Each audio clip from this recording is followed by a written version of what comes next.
Bonjour, merci de m'accueillir en visioconférence pour ce débriefing de la COP 20 de Lima. Je suis conseillère régionale de Provence-Alpes-Côte d'Azur et membre du comité des régions de Bruxelles. À ce titre, j'ai été très heureuse de participer à la COP 20 à Lima et de participer particulièrement aux rencontres, aux échanges qui se sont organisés autour des initiatives locales. En tant que membre et en tant que rapporteur du comité des régions, j'ai bien sûr porté la voix des gouvernements locaux et régionaux, rappelé leur rôle dans cette dynamique face au changement climatique.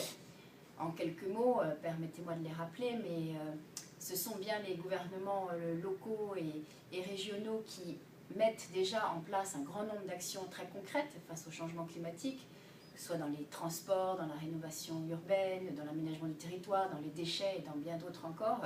Ils sont au premier plan et avec deux atouts qui me paraissent tout à fait importants à rappeler. Le premier, c'est leur capacité à être à l'écoute proche des citoyens, de leurs besoins et de leurs demandes. Et ce deuxième atout, cette capacité à fédérer l'ensemble des acteurs, associatifs, acteurs économiques, citoyens bien sûr, et tous les autres, pour mettre en musique cette dynamique à l'échelle des territoires. Alors, on a eu l'occasion à plusieurs reprises, notamment avec Climate Alliance, de rappeler et mettre en exergue, en exemple, la Convention des maires, qui réunit en Europe près de plus de 6000 villes qui s'engagent au-delà des engagements européens à faire face donc aux enjeux climatiques. Ça représente près de 190 millions d'habitants qui sont concernés par ces engagements des villes.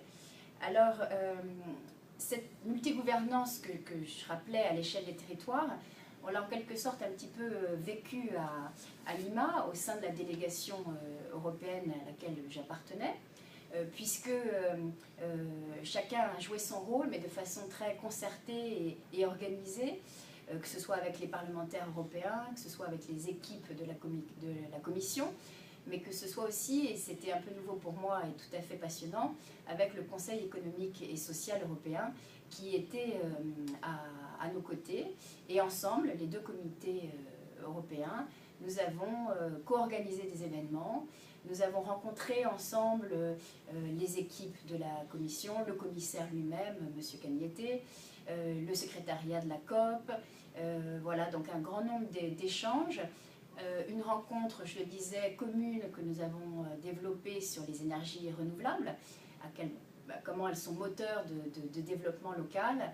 Voilà, tout ça, c'était des échanges riches, passionnants, qui nous ont beaucoup appris et appris à travailler ensemble.